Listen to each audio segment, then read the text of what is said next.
Anaheim, California. The 80 or so residents at a retirement home are getting ready to celebrate Halloween. Many of them suffer from dementia. They're withdrawn and barely responsive. But appearances can be deceptive. Dorothy, remember Marshmallow Dorothy? Oh, it's so beautiful. Oh, that's,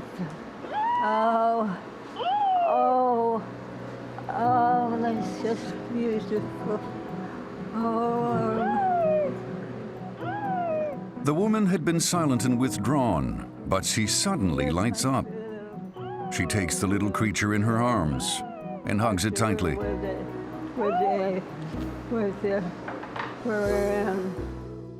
Other residents also react positively. Marshmallow, as it's called here, is a therapeutic robot developed in Japan under the brand name Paro. This baby harp seal is at the forefront of a revolution in the nursing industry.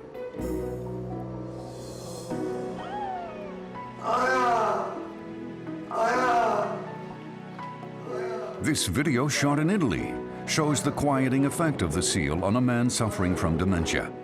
Therapists say the man's condition has since stabilized and he's once again able to communicate.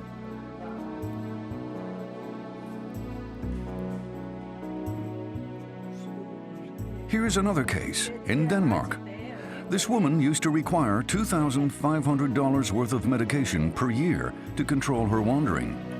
Interacting with the robot seal has gradually cured her symptoms to the point where she no longer requires medication. Many countries are confronting an aging population, and there's a growing need for nursing care tools and instruments. Analysts believe this will create a market worth $23 billion by 2020. Paro, the robot seal, is already playing a leading role. My mother passed away from dementia and Alzheimer's 2 years ago, and I thought of her when I saw these. The robotic animal is packed with innovative technology.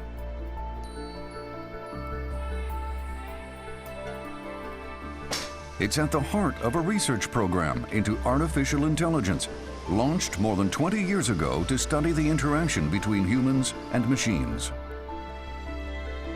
Paro is programmed to provide emotional support and comfort to people. Its creator has been on the relentless quest to push the limits of artificial intelligence. I thought if I could develop a robot that has an impact on people's emotions and that enriches their lives, that would result in a robot with a whole new type of added value.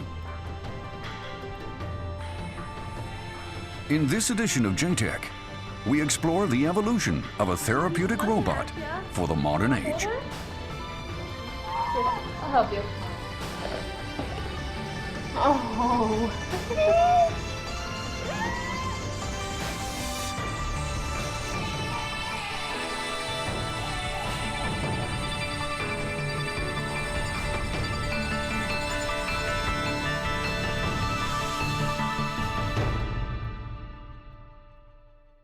Hello, I'm Marc Carpentier. Welcome to the program.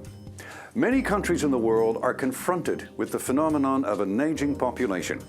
This is mainly due to two factors: a rise in life expectancy and a decline in birth rates.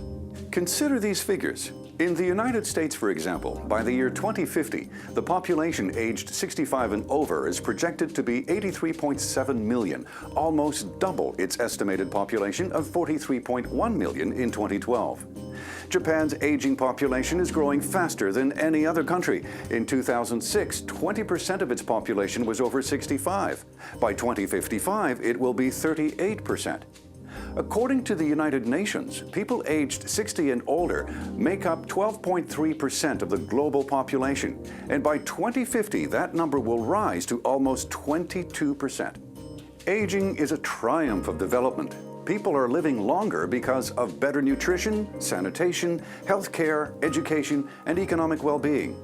But an aging world poses serious social and economic challenges, especially in the field of healthcare. There'll be a growing need for well-supported nursing care. In Japan, there are various approaches to help solve this issue. One of them is robots. Several kinds of robots have been developed to assist in nursing care. They help in physical ways, like carrying bedridden people or help them in walking. One Japanese researcher has made it his life's work to contribute to nursing care. He's developed a therapeutic robot that helps heal people's minds. Japan's National Institute of Advanced Industrial Science and Technology is at the forefront of technological research. Its scientists and engineers push the boundaries of information technology and environmental and life sciences to develop new applications that will benefit society. Today, I've come to meet one of those outstanding thinkers.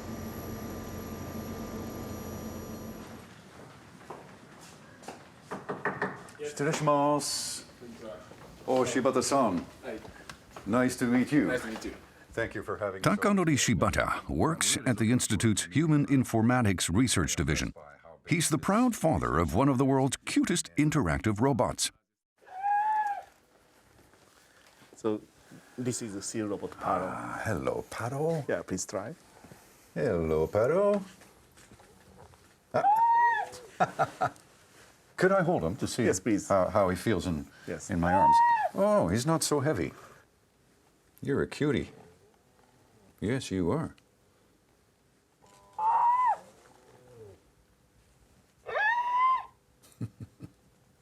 Paro, of course, is battery powered. Yes. Now, how long will he last on a charge? So it takes about 2 hours to charge the battery. So actually, this is a battery charger. Oh, I see. And It's like a pacifier. Yeah. So we can feel like feeding Paro Okay. by inserting the Okay. pacifier into the mouth. And once the battery is fully charged, Paro works about 5 to 8 hours. I see. Yeah. That's quite a long time. Yes. Let's meet Paro, the baby harp seal. Its body is 57 centimeters long and weighs 2.5 kilos. It can move its head, blink its eyes, and interact with people in different ways. Beyond its cute appearance, this little fur ball packs an impressive array of interactive technologies. This Paro will respond to Paro. But if you give new name to Paro and call it again and again, Paro gradually learn and start to respond to the name. Paro that recognize English. English, of course, yes. Of And course. also in Europe, Yeah. Paro recognize 5 languages. Ah, is that Yeah. right? Okay. Yeah. Interesting. One function that sets this robot apart from many others is voice recognition. It can recognize the person talking to it and understands up to 50 different words. Not only can it respond to its name when called, it can also learn any name it's given.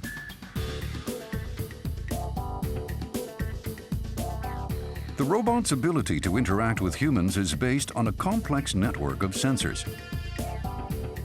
The nostrils house 2 light sensors that will detect an approaching person and tilt the head in the corresponding direction. Tactile sensors at the tip of the whiskers and on the body allow the baby seal to react to human touch. It's amazing how it does. It's responding to my touch. Yes. Yes. So whole body is covered by tactile sensors. I see. So if you touch the body or like head, so Paro recognize where and how you touch the body of Paro. I see. Underneath Paro's fluffy fur hide the secrets of its lifelike features. The body is covered in gray spongy pads. They are tactile sensors developed specifically for this robot.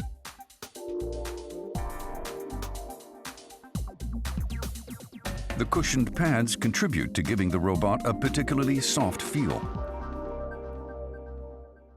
So this is a kind of demonstration of tactile sensors. If we push this part, here is the indicators, Right. and the sensor can recognize the pressure, the power or pressure. Please try to touch the sensors. All right. The sensor pads measure the intensity or weight of the touch. A soft touch triggers a green light and a pleased response from the seal. When pushed harder, the light turns red and Paro feels pain. These kind of sensory signals are used to change the Paro's mood. In the 17 years since Paro was born, Shibata has developed 8 more versions of the robot, each time improving on the previous model.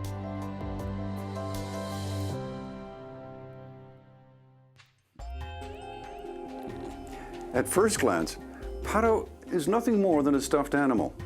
It's cute, it's fluffy, and it's very cuddly. But there's a lot more to it than its looks. It's intelligent, and it reacts to people the way you'd expect a real pet animal would. Now, we've known for a very long time about the healing powers that animals have on human beings, and Paro is no exception. Just like a real-life animal, it reacts kindly to the human presence, touch, and voice. This interactivity is the magic behind Paro's effectiveness in soothing the mind, and it's already proving its worth with people suffering from dementia. We traveled to Toyama Prefecture in central Japan to visit a nursing home where the robot seal has been dispatched. For the past 18 months, this place has served as a precious testing ground for Shibata.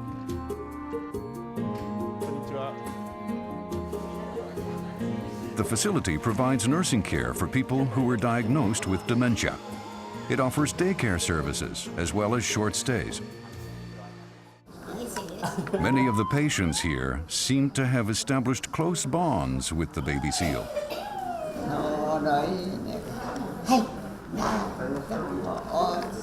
They pat it, talk to it, and even sing to it. The atmosphere is lighthearted.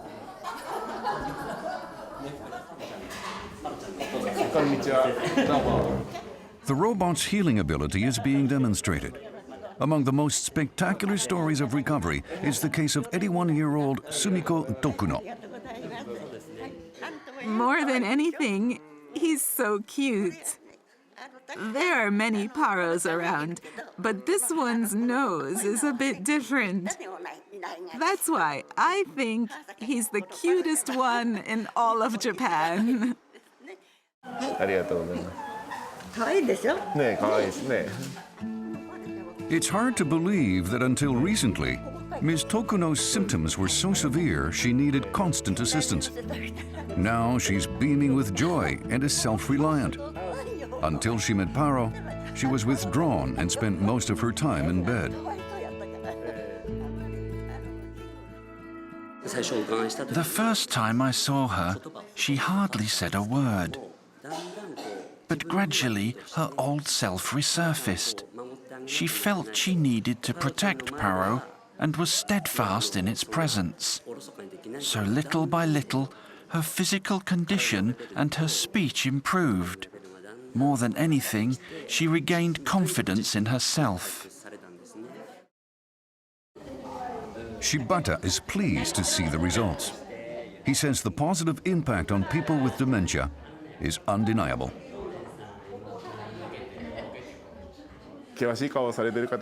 Some patients are locked in a grim expression.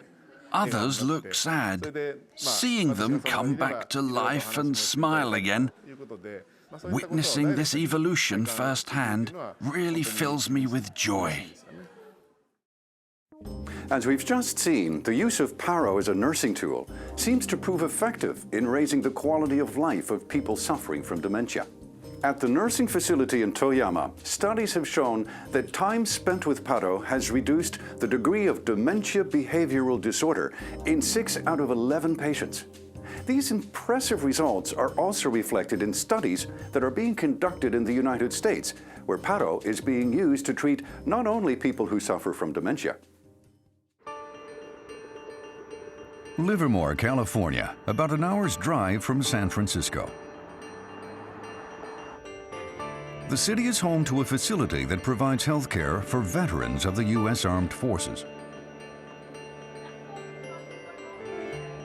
Among the different services available here is a special program to treat post-traumatic stress disorder, or PTSD, through animal therapy.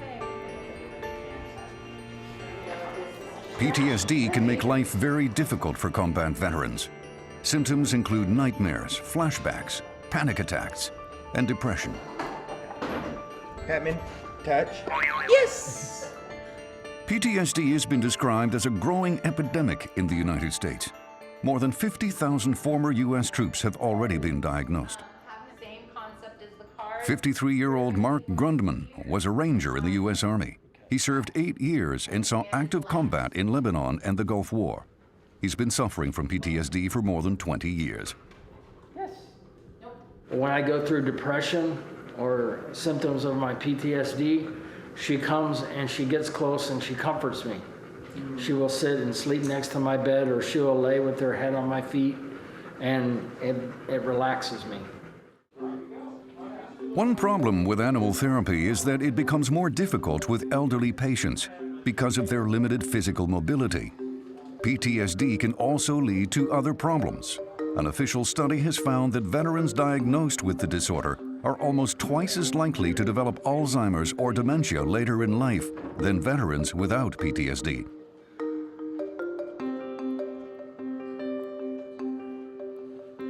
Experts at the Department of Veteran Affairs were eager to find a substitute for live animals. That's how they came across the Paro project. Dr. Jeffrey Lane specializes in the treatment of PTSD and dementia. He describes the robot's role at his facility. Paro it's just kind of become part of, it's just become one of a number of non-pharmacological interventions that we use with residents around here.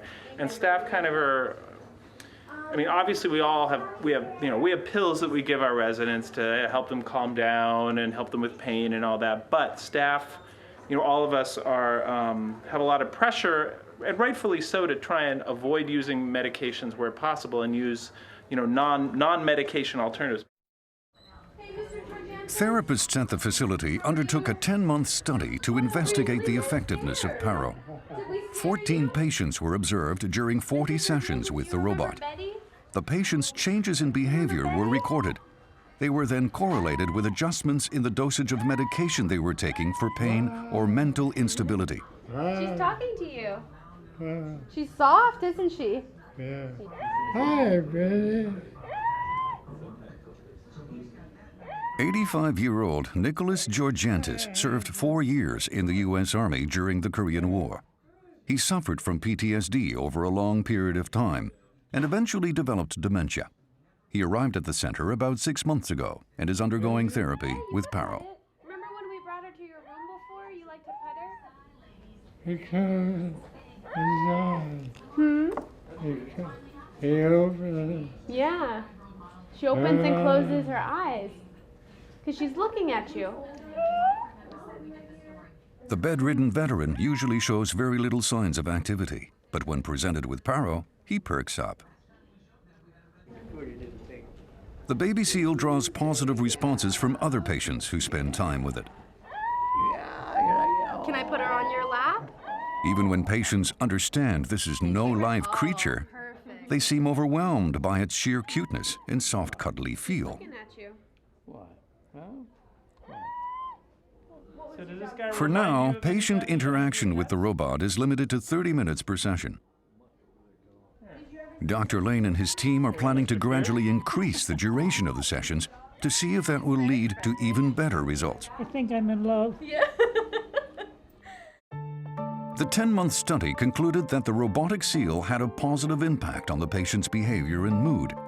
All tested patients showed an improvement in their conditions, leading to a significant reduction in the amounts of their medication. Dr. Lane is upbeat about the results of the study. We found out that pretty reliably the folks who were introducing Paro 2 showed some significant decreases in a lot of the behavior issues that we worry about in folks with dementia. So wandering, crying out, complaints of pain, looking sad. So those observations tended to decrease after they interacted with Paro. And even nicer, the more positive behavioral indicators like smiling, talking with others, those tended to increase over time. Studies have demonstrated how Paro is making a positive contribution in the field of nursing care. Before Paro, there was no robot that was proven to help heal the mind. Paro is so unique that in 2002, it won its place in the Guinness Book of World Records for being the world's most therapeutic robot. How did this come to be? Let's examine how Paro was developed. Takanori Shibata began his career in robotics at Nagoya University.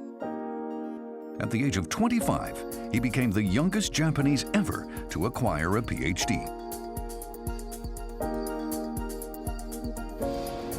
At the time, Japan's robotics industry was leading the world and growing rapidly, particularly in the field of automation. The emphasis then was on replacing manpower with robots. But Shibata was interested in a completely different and relatively unexplored area of research: the use of robots in a family environment. People would imagine robots that would be useful for specific tasks like cleaning, doing the laundry, or cooking. I was thinking of a robot that wouldn't do any of these things, but that would still contribute to improving people's lives.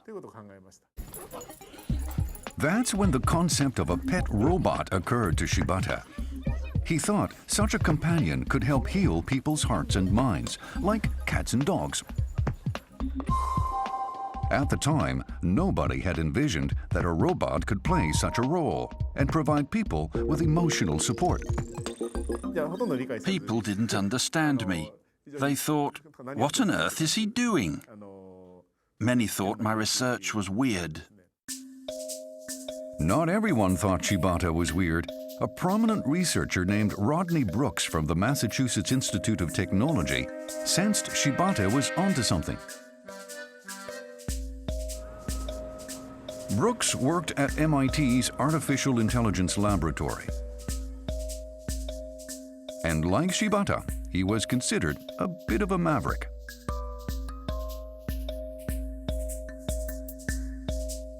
The development of artificial intelligence required powerful computers and extensive programming. Robots behaved according to a set of predetermined rules defined by the programmers.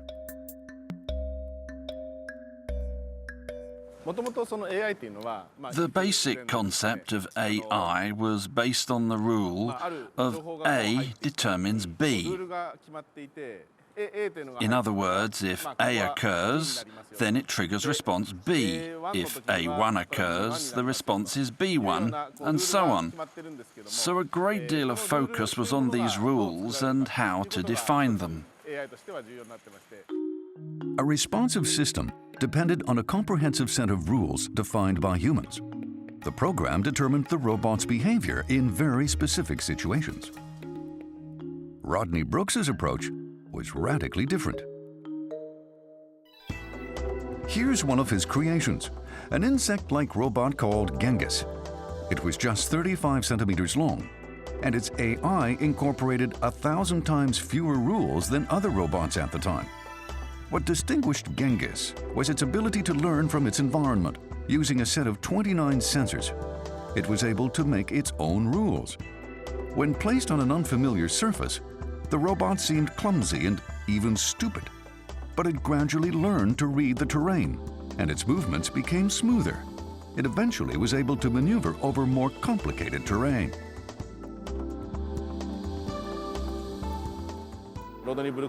Professor Brooks developed an insect robot using what's called subsumption architecture. He demonstrated the machine's ability to adapt to its environment beyond flat surfaces and to perform extremely complex maneuvers. It was a great achievement. Later, Brooks moved on to the field of humanoid robots. As for me, I decided to stay somewhere in between insects and androids and to develop animal robots. Brooks liked the idea of animal robots that can comfort humans. His approval gave Shibata the confidence he needed to pursue his research. In 1995, Shibata left Japan for MIT to work on developing a new type of artificial intelligence under Brooks's supervision. His first step was to devour the abundant scientific literature devoted to animal therapy, published since the 1960s. Research on animal therapy provided all kinds of specific examples.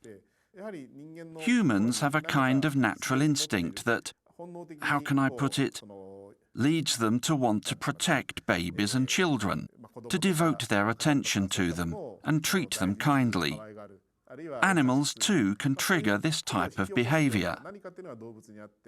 That's when I thought it would be interesting to develop a robot capable of drawing the same type of reaction. Shibata called his research the Artificial Emotional Creature Project.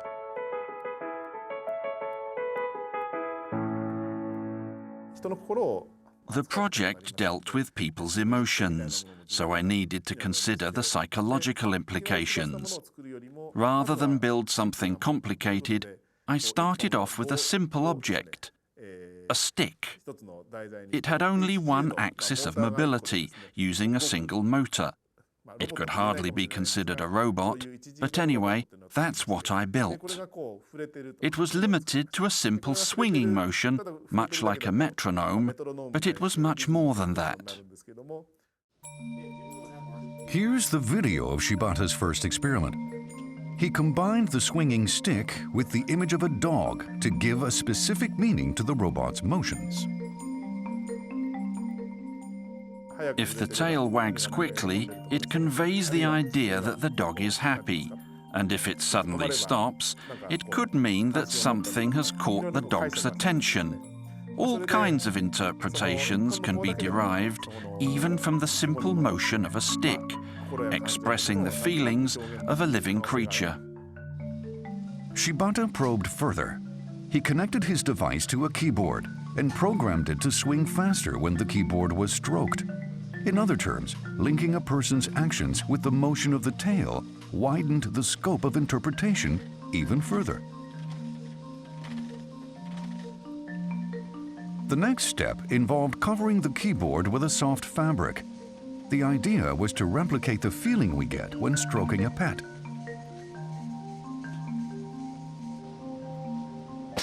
Smacking this prototype triggered yet another reaction. Shibata programmed his devices to display a wide range of reactions, and therefore emotions. So I proceeded to make my prototype a bit more robot-like.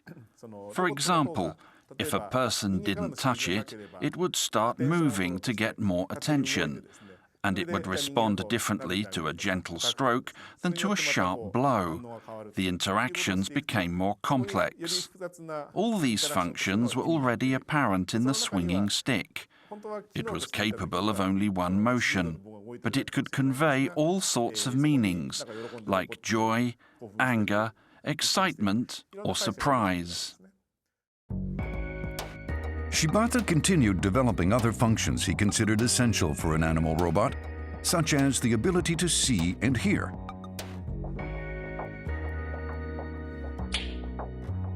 His idea was to feed all the data from the different sensors into the artificial intelligence and to make the robot respond in more complex and unpredictable ways, much like a living creature. Another aspect Shibata felt was important for a pet robot was its appearance.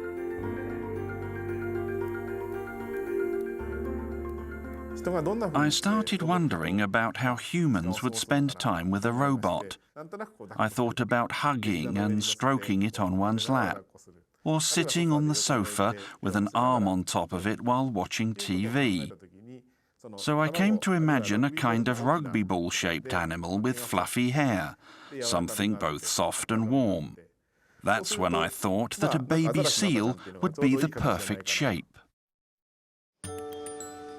In 1998, Shibata completed development of his first autonomous robot in the liking of a baby harp seal. The design was rather primitive, with a simple set of tactile sensors and the ability to crawl. At that time, sensors were too large to fit inside such a small frame. The robot was designed to show emotion by crawling away if someone touched its whiskers.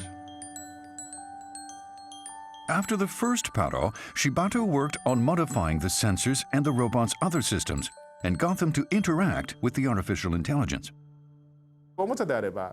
If it were just a toy, the number of patterns would be limited, and even with a rather sophisticated model, it would take just 1 or 2 weeks until you got tired of it. It could even break down. But Paro is unpredictable, and at the same time, you can start recognizing certain tendencies. And there's more. Once you start interacting with it, after 1 or 2 months, half a year, 1 year, or even 2, 3, 5, or 10 years, you will see its behavior evolve over time. That's what allows it to build a relationship with humans. Since the original Paro was created, Shibata has kept improving on the robot's functions. In all, Paro has evolved over 9 generations. As Paro was upgraded, Shibata also worked on perfecting its appearance.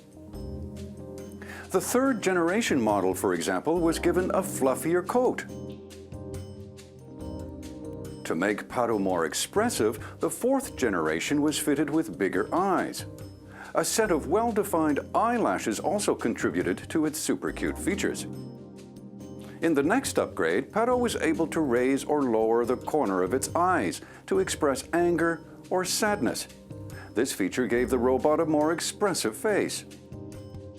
For the 7th generation, Shibata decided to upgrade Paro's voice. Let's listen to the voice of the previous model.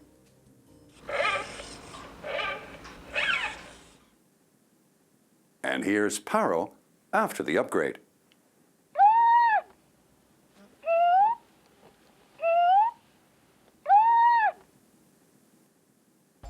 The voice of the previous versions was based on the cries of cats and dogs, because nobody really knew what a baby seal sounded like. So Shibata decided to find out for himself. He traveled to the wide expanses of the Canadian Arctic. His goal was to record the voice of a baby harp seal. Provided, of course, that Mom would allow.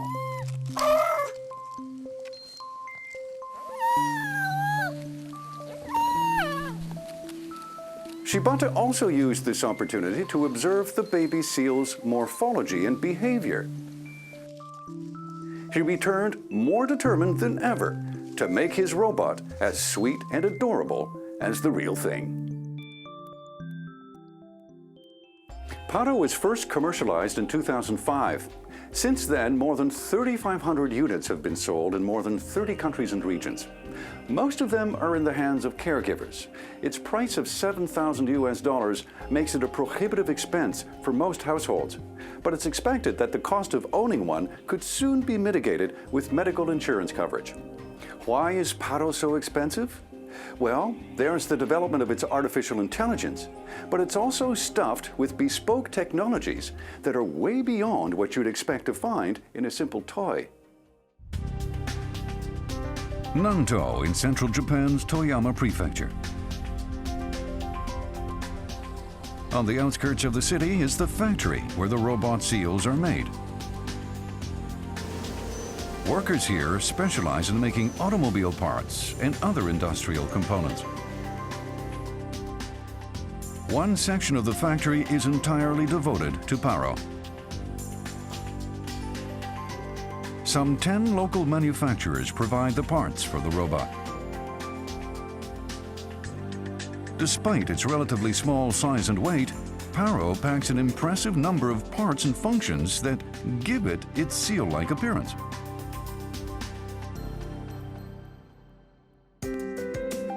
The latest model is equipped with tiny motors called actuators that control the movement of the body. There are 8 of them in all. These actuators were specially designed to make Paro move smoothly and silently. One actuator is used to make the seal's head move left and right. To control the up and down movements of the head, two actuators are needed for extra strength. This is to counter the considerable pressure exerted on the head when petting or stroking the animal. These actuators play a key role in giving the robot its lifelike appearance, unlike the original model. First generation, Right. but I used the kind of ordinary sub motors for the actuator. Right, Paro it's is noisy. very noisy. Yes. So people can aware, oh, this is a machine or yes. mechanical thing. Right. Yeah. So now Paro moves very silently without causing the mechanical noise. So in order to do that, I needed to develop some specialized actuator that is motor system. Because the robot is used in hospital environments, the materials for making the actuators are selected according to very strict criteria. Every single component has to be non-toxic. To ensure a completely silent operation, a rare metal called neodymium is used to make the motor's magnets stronger than other available varieties. Engineers also optimized the coil's rotation and speed to maximize torque while reducing the number of rotations and induced vibration.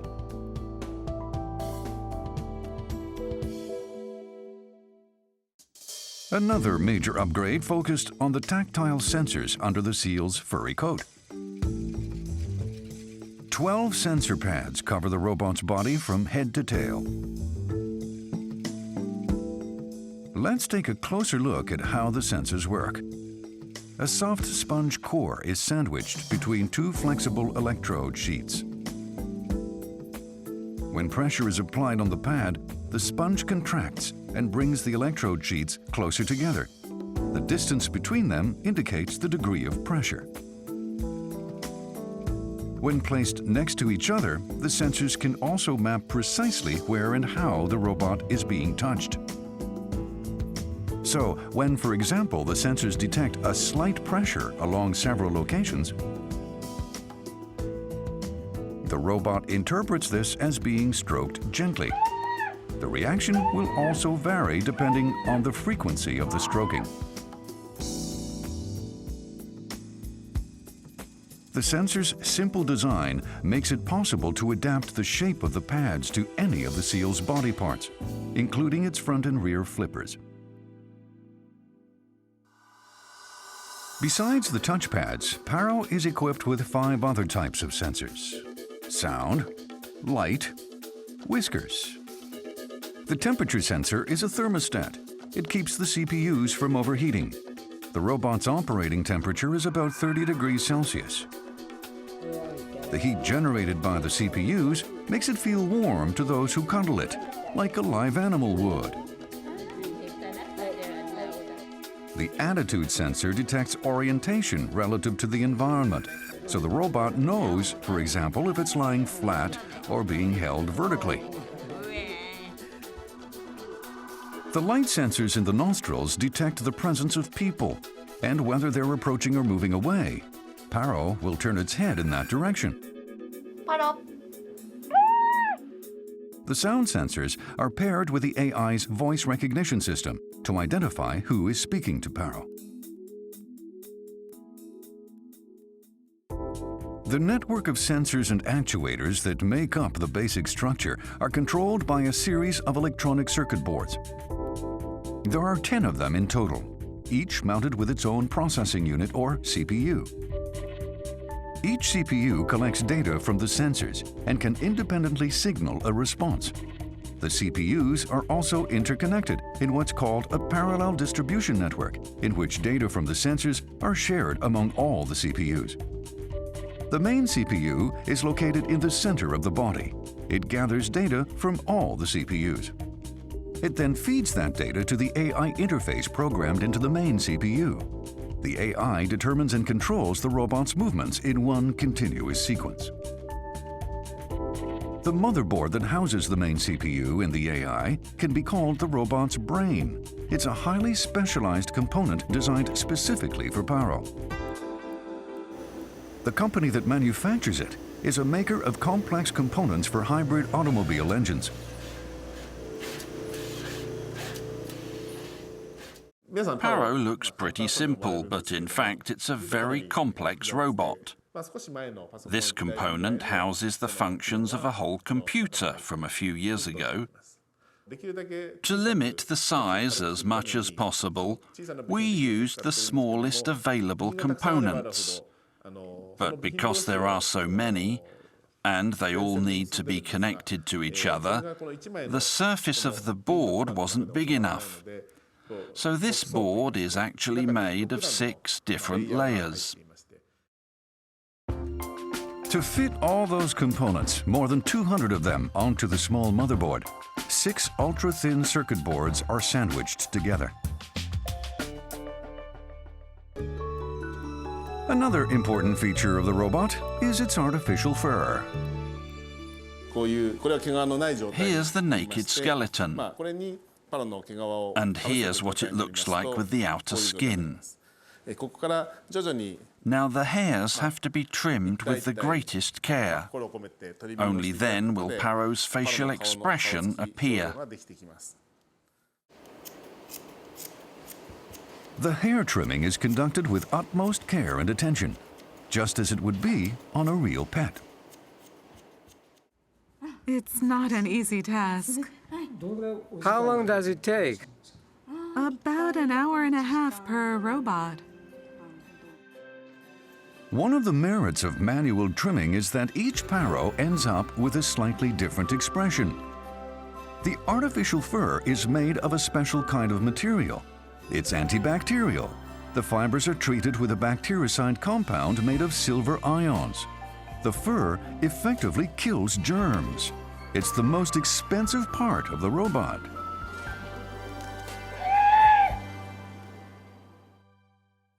That makes for a very special robot pet. The latest generation of Paro actually comes in 2 versions. Both look the same, but they are programmed in slightly different ways. The pet version has built-in biorhythm functions that change Paro's behavior when it's feeling happy, or in a bad mood, or if it's feeling sleepy. The therapeutic version doesn't display a bad mood. It always puts on a happy face. And that's an important factor when it's used in a nursing environment, not only for the elderly, but for much younger patients as well. Long Beach Memorial Hospital, just outside Los Angeles, is another place where Paro has been dispatched. The Todd Cancer Institute is a leading center for cancer research and treatment. All right, Miss Reedy, come on back. How are you today? I'm good. How are you doing? Good. 68-year-old Tammy Liddy was recently diagnosed with a malign tumor in her right breast. The cancer hasn't yet spread to the lymph nodes, so she comes to the center for treatment once per week. To avoid a mastectomy, she's undergoing chemotherapy. The goal is to kill the cancer cells and to bring the size of the tumor down to less than 3 centimeters. But chemotherapy causes serious side effects, which can be debilitating for the patient. They can include severe nausea, pain, hair loss, anxiety, and depression. Guy here, because you're scared, and so we're going to give him to you and see what you think. Paro was brought into the clinic 2 years ago to see if it would help lessen the side effects of chemotherapy. Today, Tammy is meeting the baby seal for the first time.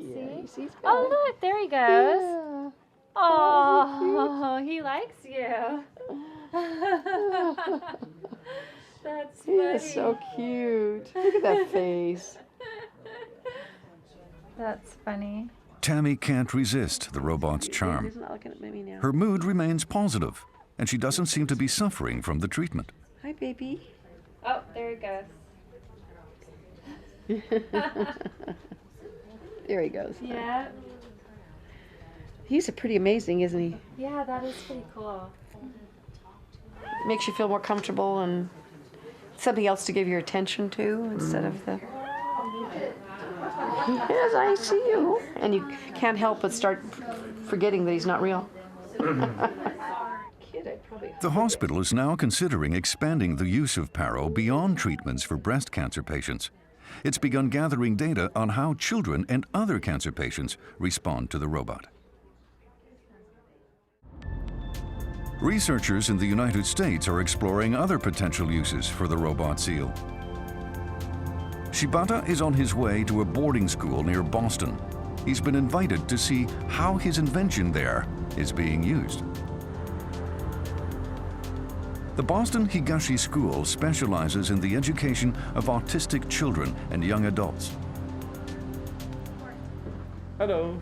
Hi, Dr. Shibata. Hi, Nice to see you. I'm so glad you're here with us today. Thank you very much. Thanks so much for joining us. Please come in. Yes, thank you. Well, we're very delighted. The principal decided to see if playing with a robot could enhance social interaction among the students. Look at him snuggling right in there. Over a 9-week period, she and her staff organized group sessions with 18 children aged 8 to 14 and observed how the kids reacted. At first, the children played freely with the robot as if it were a stuffed animal. Because they lack basic communication skills, they mistreat the animal when it fails to behave as they expect.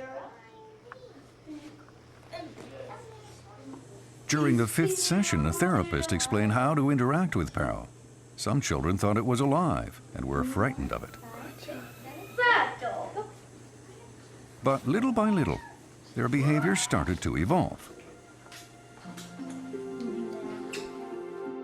You'll see in the video that there's a lot of turn taking. Somebody's holding and then they want to share it with their friend. That's huge. That's very big. Yes. After 12 sessions, most of the children were no longer afraid of Paro. They became more expressive, and through their newfound companion, they started communicating with each other and their teachers. So, well, the nice thing about a robot is that it's your friend no matter what you do to it or don't do to it.